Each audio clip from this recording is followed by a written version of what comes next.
Bonjour à tous. Aujourd'hui, nous allons parler de la distribution quantique de clés, plus précisément du protocole BB84. Mais avant d'entrer dans le vif du sujet, rappelons deux notions essentielles, la cryptologie et la cryptographie. Alors, qu'est-ce que la cryptologie? La cryptologie est la science des messages cachés, englobant la cryptographie dans un premier temps et la cryptanalyse dans un second temps. Alors, la cryptographie est l'ensemble des méthodes de protection des communications et des informations par l'utilisation de codes, de sorte que seuls les destinataires puissent les lire et les traiter. Un exemple d'application de la cryptographie que nous utilisons au quotidien est la protection de nos données dans l'application WhatsApp. Application dans laquelle nos données sont protégées, sont chiffrées de bout en bout. Ce qui signifie que les informations sont chiffrées sur l'application de l'expéditeur et ne peuvent être déchiffrées qu'à destination. Là, c'est de la cryptographie. Pour ce qui est des types de chiffrement, on distingue généralement trois grands types de chiffrement. Les chiffrements classiques, les chiffrements modernes et enfin les chiffrements considérés comme ceux du futur. Les chiffrements modernes sont les chiffrements les plus utilisés à ce jour. On distingue dans un premier temps le chiffrement symétrique, qui est un chiffrement dans lequel il faut d'abord qu'il y ait échange de clés entre l'expéditeur et le destinataire. En effet, les algorithmes de chiffrement symétrique se fondent sur une même clé pour pouvoir chiffrer, puis ensuite déchiffrer le message. Prenons un exemple. Supposons que Alice souhaite envoyer un message à Bob, un message secret à Bob, de sorte que Bob soit le seul à pouvoir lire le message. Alors Alice va chiffrer ou coder son message en utilisant une clé secrète. Puis elle va transférer le message à Bob. Bob va déchiffrer le message en utilisant la même clé secrète. Alors, en ce qui concerne le chiffrement asymétrique, le message est chiffré grâce à l'utilisation de deux clés. Une clé publique, une clé privée. Reprenons l'exemple de Alice souhaitant envoyer son message à Bob. Si Alice souhaite chiffrer son message en utilisant un chiffrement asymétrique, Alice va dans un premier temps chiffrer le message en utilisant la clé publique de Bob, accessible à tous. Puis elle va rechiffrer le message en utilisant sa clé privée à elle. Elle va transférer le message à Bob et une fois chez Bob, Bob va d'abord enlever la dernière couche de chiffrement, c'est-à-dire il va déchiffrer le message dans un premier temps en utilisant la clé publique de Alice, accessible à tous. Puis Bob va déchiffrer une seconde fois en utilisant sa clé privée à lui. Parlons du chiffrement quantique ou de la distribution quantique de clés. La clé de chiffrement est distribuée entre les deux interlocuteurs tout en assurant la sécurité de la transmission grâce aux lois de la physique quantique et de la théorie de l'information. Alors, le premier protocole d'échange de clés quantiques est le protocole BB84, proposé en 1984 par Charles Henry Bennett, physicien et cryptologue américain, travaillant dans les laboratoires de recherche d'IBM Research, et également par Gilles Brassard, cryptologue canadien. Le nom BB84 est dû à Bennett, Brassard et 1984. Parlons du protocole BB84. Le protocole BB84 s'appuie sur une des propriétés importantes du photon, à savoir la polarisation. Un photon peut être polarisé soit verticalement, soit horizontalement, ça c'est de manière globale. Pour pouvoir mesurer cette polarisation, on utilise des filtres de polarisation qui jouent le rôle d'appareil de mesure. Alors, lorsqu'un photon va passer par un filtre de polarisation et qui va en ressortir, il sera soit polarisé verticalement, soit polarisé horizontalement. Cependant, cela dépend de l'orientation du filtre de polarisation. Et on détermine l'orientation du filtre de polarisation grâce à une base de mesure. Alors, pour pouvoir mesurer la polarisation d'un photon, on se fixe une base de mesure. Cette base de mesure est deux axes orthogonaux situés dans le plan perpendiculaire à la direction de propagation du photon. Appelons cette base la base plus. En faisant une rotation de 45 degrés de la base de mesure, on obtient une nouvelle base que nous allons appeler base croix. Alors là, nous avons déjà deux bases de travail. La base plus qui est la base constituée des directions horizontales et verticales et la base croix qui est la base plus tournée de 45 degrés. Alors, un photon polarisé verticalement, dont la polarisation est mesurée dans la base plus, va ressortir polarisé verticalement. De même, un photon polarisé horizontalement qui passe par la base plus va ressortir polarisé horizontalement. Si un photon polarisé verticalement entre dans la base croix plutôt, alors ce photon, sa polarisation va se projeter dans la base des vecteurs propres de la base croix. Cela devrait vous rappeler le processus du Stern et Gerlach. Alors revenons sur le protocole BB84. Le processus est le suivant. Alice choisit une liste de bits aléatoires. Puis, pour chaque bit, elle va choisir une base de filtre de polarisation aléatoire. Elle envoie chacun des photons à Bob. Bob, lorsqu'il recueille les photons, lui également va choisir des bases de polarisation aléatoire pour pouvoir mesurer la polarisation de chaque photon qui arrive. Il va mesurer la polarisation de chaque photon qu'il reçoit et noter à chaque fois ce qu'il obtient. Puis à la fin, Alice et Bob vont se communiquer via un canal classique les bases de mesure qu'ils ont utilisées selon la série de bits. Ils éliminent les bases qui sont différentes parce que pour un bit quelconque, supposons 0, 0 entre dans la base plus. Il en ressort 0 plus. Ça, c'est son état quantique. Lorsque Bob va recevoir ce 0 plus, il ne connaît pas son état quantique et il veut le mesurer. Si Bob utilise la base plus, alors 0 plus qui va entrer dans la base plus est vecteur propre de la base plus, alors il en ressort toujours 0 plus. Ainsi donc Bob aura mesuré ce que Alice aura envoyé. Cependant, si Bob avait choisi la base croix, alors lorsque 0 plus serait entré dans la base croix, il y aurait 50% de trouver 0 et 50% de trouver 1. Alors, dans ce cas, Bob aurait 50% de trouver ce que Alice a envoyé et 50% de ne pas trouver ce qu'elle a envoyé. Raison pour laquelle on élimine les bases différentes.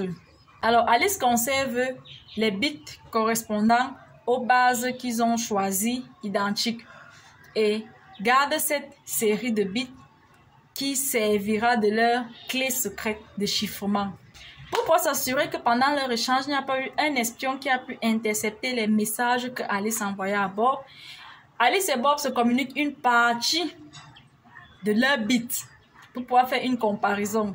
En faisant la comparaison, si ils trouvent des erreurs inférieures à 11%, alors la clé secrète peut être utilisée. Si par contre ils trouvent des erreurs supérieures à 11%, c'est-à-dire des bits qui diffèrent malgré le fait qu'ils aient choisi les mêmes bases, alors cela signifierait qu'il y a eu interception du message et ils reprennent l'opération. Pour pouvoir faire une application du protocole BB84, nous allons nous rendre sur le site de QVIS. Sur le site du QVIS, le protocole est fait non pas avec des photons, mais avec des particules de spin 1,5, donc des fermions, pouvant être en spin up et en spin down. Ce qui jouera le rôle de filtre de polarisation ici, ce sont des appareils de Stern et Gerlach. Le premier appareil orienté dans la direction Z et dont la base est donnée. Le deuxième appareil orienté dans la direction X et dont la base est donnée. Alors, le principe étant le même que celui que j'ai expliqué tout à l'heure. On remarque dans la simulation, lorsqu'on clique sur Controls, que dans un premier temps, l'on peut décider de donner des bases aléatoires à Alice et Bob, des bases de mesure aléatoires, ou alors nous-mêmes fixer des bases à chaque fois qu'on va envoyer des particules. On remarque également que l'on peut afficher les bits et les bases de Alice et Bob en cliquant sur Show Key Generation. Puis on remarque également qu'on peut afficher la liste des bits correspondant au même appareil de mesure choisi par Alice et Bob. Comme je l'ai dit plus tôt, cette liste de bits constituera la clé de chiffrement secrète. On peut également afficher les erreurs, envoyer des particules et, si on le veut, insérer un espion Eve et voir ce qu'on obtient. Nous commençons avec le cas sans espion Eve. Nous allons envoyer une première particule de spin 1,5. Lorsque nous cliquons sur Single Particle, nous remarquons que la base choisie par Alice est la base Z. La particule qui est transférée à Bob est de spin up dans la base Z. Puis, la base choisie par Bob est la base Z également et la particule est retrouvée en haut, donc en spin up. Lorsque nous cliquons sur Show Key Generation, on nous montre cela. Et le Yes nous signale que Alice et Bob ont choisi la même base. Quand nous cliquons sur Show Key Bit, nous remarquons que le bit en question est conservé parce que Alice et Bob ont choisi la même base. Nous envoyons de nouveau une particule. Là, nous remarquons toujours que Alice et Bob ont choisi les mêmes bases. Alice a choisi la base X. Bob a également choisi la base X. La particule que Alice a envoyée est dans l'état quête-moins retrouvé de l'autre côté, ce qui implique que le bit envoyé par Alice sera conservé. Et dans nos bits, nous avons eu l'ajout d'un second bit. Nous envoyons une troisième particule. Là maintenant, les bases choisies sont différentes. Alice a choisi X, Bob a choisi Z. Ce qui fait en sorte que ce bit n'est pas conservé, d'où le no qui s'affiche. Nous envoyons. Nous remarquons que les erreurs ne sont évaluées que lorsque Alice a envoyé 20 bits ou plus de 20 bits. Alors pour pouvoir donc évaluer l'erreur, nous allons envoyer 100 particules. Et là, on constate que l'on peut déjà évaluer les erreurs. Remarquez les bits conservés pour notre clé de chiffrement. Les bits correspondant aux mêmes bases choisies par Alice et Bob. Lorsqu'on clique sur l'évaluation des erreurs, on constate qu'on nous dit qu'il n'y a pas d'erreur.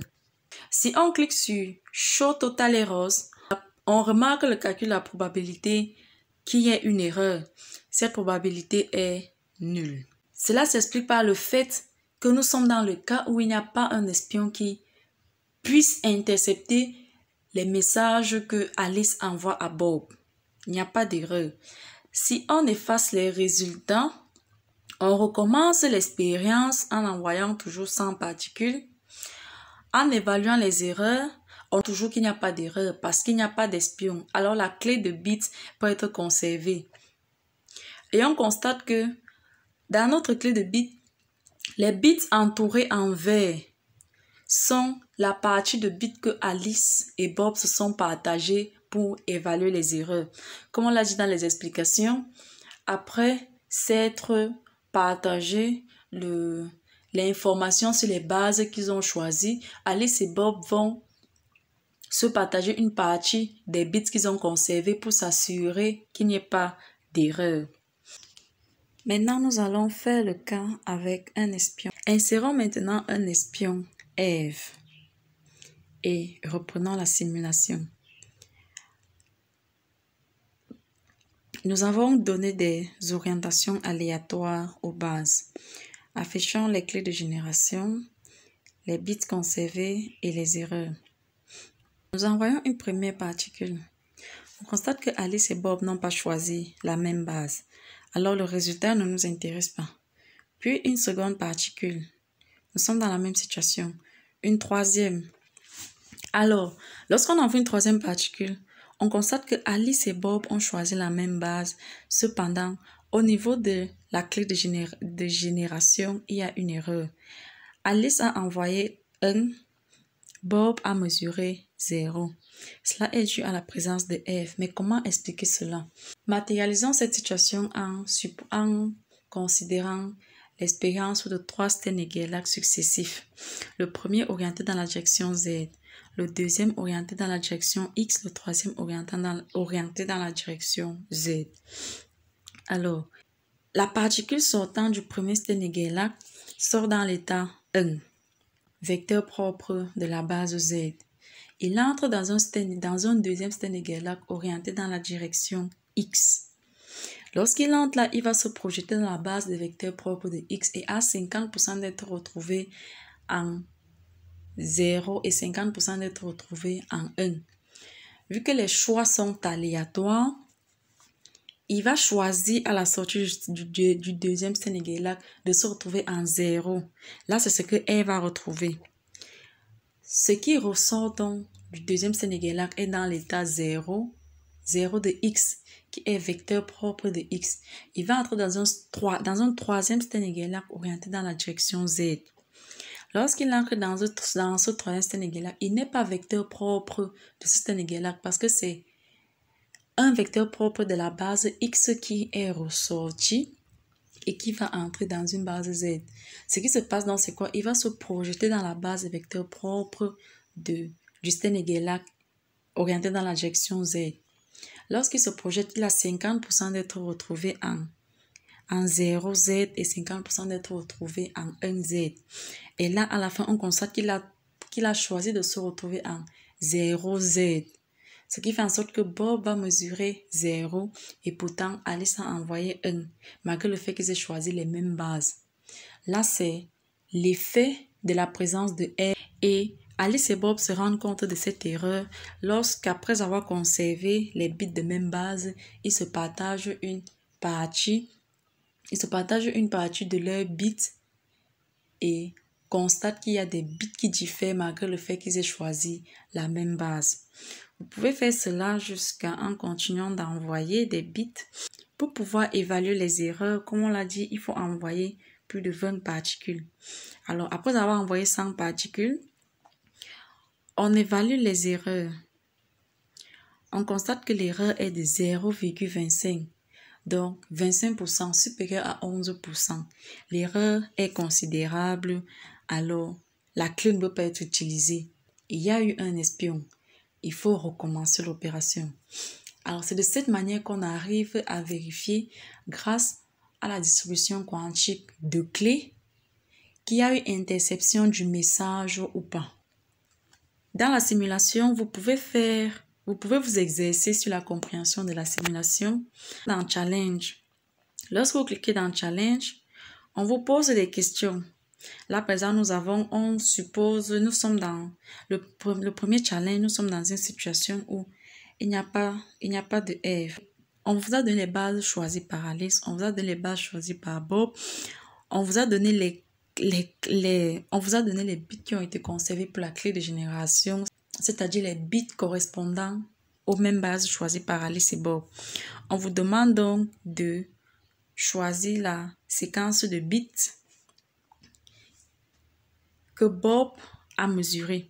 Ce qu'on sait, c'est que lorsque le bit 1 va entrer dans la base X, il va se projeter dans la base des vecteurs propres de X.